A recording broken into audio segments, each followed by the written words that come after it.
നമസ്കാരം എല്ലാവർക്കും പുതിയൊരു വീഡിയോയിലേക്ക് സ്വാഗതം. ഞാൻ നിങ്ങളുടെ സ്വന്തം നോട്ടി പ്രൊഫസർ.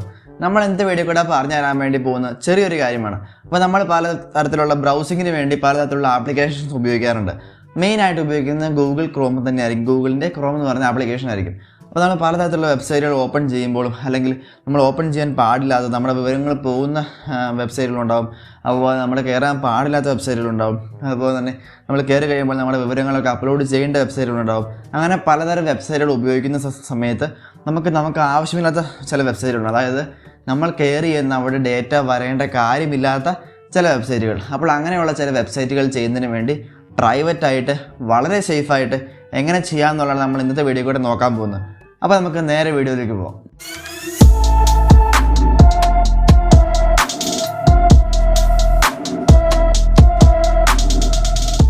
നമുക്കറിയാം, ഗൂഗിൾ ക്രോമിൽ നമ്മൾ വെബ്സൈറ്റുകൾ നമ്മൾ ഉപയോഗിക്കുന്ന സമയത്ത് എല്ലാം തന്നെ അവിടെ സേവ് ചെയ്ത് വെച്ചിട്ടുണ്ടാകും നമ്മുടെ ഗൂഗിൾ അക്കൗണ്ടിനകത്ത്. നമ്മൾ അതിൻ്റെ ഹിസ്റ്ററിക്കകത്ത് കയറി നോക്കുകയാണെന്നുണ്ടെങ്കിൽ നമ്മൾ അവിടെ ഉപയോഗിച്ചിട്ടുള്ള എല്ലാ വെബ്സൈറ്റുകളുടെയും പേര് മൊത്തം വെബ്സൈറ്റുകളും അവിടെ സേവ് ചെയ്ത് വെച്ചിട്ടുണ്ടാകും. ഇനിയിപ്പോൾ നമ്മളങ്ങനെ ക്ലിയർ ചെയ്യാൻ പോവുകയാണെങ്കിൽ ഒരുപാട് ക്ലിയർ ചെയ്ത് കളയേണ്ടി വരും. നമ്മളങ്ങനെ ക്ലിയർ ചെയ്ത് കളഞ്ഞാൽ പോലും നമ്മുടെ ഗൂഗിൾ അക്കൗണ്ടിൽ myactivity.com എന്ന് പറയുന്ന ആ ഒരു വെബ്സൈറ്റിൽ നമ്മുടെ ഗൂഗിൾ അക്കൗണ്ടിൻ്റെ ആക്ടിവിറ്റിയിൽ ഈ ഒരു നമ്മൾ ഷെയർ ചെയ്തിരിക്കുന്ന മൊത്തം വെബ്സൈറ്റുകളും അതിൽ സേവ് ചെയ്ത് വെച്ചിട്ടുണ്ടാകും. അപ്പോൾ അത് മാറ്റി, അതായത് വേറെ ആർക്കും ഒരു ഡേറ്റയും ഇല്ലാതെ നമ്മൾ കയറി വെബ്സൈറ്റ് ആർക്കും അറിയാതെ എങ്ങനെ ബ്രൗസ് ചെയ്യുക എന്നുള്ളതാണ് നമ്മൾ ഇന്നത്തെ വീഡിയോ കൂടെ നോക്കാൻ പോകുന്നത്. അപ്പോൾ അതിന് വേണ്ടി ചെയ്യേണ്ട വളരെ ചെറിയൊരു കാര്യമാണ്. ഇപ്പോൾ നമ്മൾ മെയിനായിട്ട് ഗൂഗിൾ ക്രോമാണ് ഉപയോഗിക്കുന്നുണ്ടെങ്കിൽ ഗൂഗിൾ ക്രോമിനകത്ത് നമുക്ക് ഇൻകോഗ്നിറ്റോ ടാബ് എന്ന് പറയുന്ന ഒരു സംഭവം അവിടെ നമുക്ക് ലഭ്യമാണ്. അതായത് നമ്മൾ ടെലഗ്രാമിനകത്ത് അല്ലെങ്കിൽ പ്ലസ് മെസ്സഞ്ചറിനകത്ത് സീക്രട്ട് ചാറ്റുകൾ എങ്ങനെയാണോ അതുപോലെ തന്നെ ഗൂഗിൾ ക്രോമിനകത്ത് സീക്രട്ട് ചാറ്റുകൾ അല്ലെങ്കിൽ പ്രൈവറ്റ് ആയിട്ടുള്ള സേഫ് ആയിട്ടുള്ള ഒരു സ്പോട്ടാണ് ഇൻകോഗ്നിറ്റോ ടാബ് എന്ന് പറയുന്നത്. അപ്പോൾ നമുക്ക് ഓപ്പൺ ആക്കാൻ വളരെ സിമ്പിളായിട്ട് ക്രോം ഓപ്പൺ ചെയ്തതിന് ശേഷം ആ ഒരു 3 ഡോട്ട് ബട്ടൺ ക്ലിക്ക് ചെയ്തതിന് ശേഷം ന്യൂ ഇൻകോഗ്നിറ്റോ ടാബ് എന്ന് കൊടുക്കുക. അത് ക്ലിക്ക് ചെയ്ത് കഴിയുമ്പോൾ നമുക്ക് അവിടെ ഒരു ഇൻകോഗ്നിറ്റോ ടാബ് ഓപ്പണായി വരും. അത് ഓപ്പൺ ആയി കഴിയുമ്പോൾ നമുക്ക് അതിൻ്റെ വ്യത്യാസം തിരിച്ചറിയാൻ സാധിക്കും. കാരണം അവിടെ യാതൊരു തരത്തിലുള്ള റെക്കമെൻഡേഷൻസോ ആപ്ലിക്കേഷൻസോ അങ്ങനെ ഒന്നും ഉണ്ടാകത്തില്ല.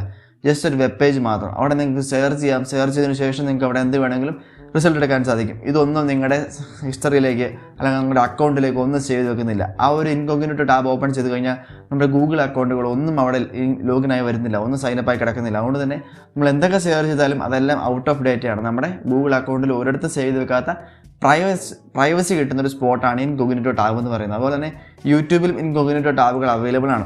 അപ്പോൾ ഇൻകോഗ്നിറ്റോ ടാബുകൾ നമുക്ക് എത്ര വേണമെങ്കിലും ഓപ്പൺ ചെയ്യാൻ സാധാരണ ടാബ് അവിടെ ഒരു നമ്പർ ക്ലിക്ക് ചെയ്ത് കഴിഞ്ഞാൽ നമുക്ക് കാണാൻ സാധിക്കും. ഇപ്പുറത്തെ സൈഡിൽ നോർമൽ ടാബ്, ഈ രണ്ടാമത്തെ സൈഡിൽ ഇൻകോഗ്നിറ്റോ ടാബ് നിങ്ങൾക്ക് കാണാൻ സാധിക്കും.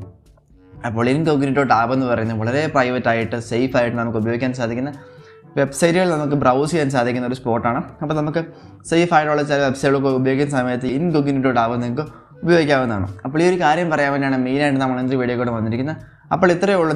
നിങ്ങൾ ഈ പ്രൈവറ്റ് ആയിട്ടുള്ള ഉപയോഗിക്കേണ്ട വെബ്സൈറ്റുകൾ ഉപയോഗിക്കുന്ന സമയത്ത് നിങ്ങൾ ഇതുപോലെ ഇൻകോഗ്നിറ്റോ ടാബുകൾ ഉപയോഗിക്കാനായിട്ട് ശ്രമിക്കുക. അപ്പോൾ നമുക്ക് ഈ ഒരു വീഡിയോയുടെ വൈൻഡപ്പ് ചെയ്യാൻ പോവുകയാണ്. വീഡിയോ ഇഷ്ടമായെങ്കിൽ വീഡിയോ ലൈക്ക് ചെയ്യുക.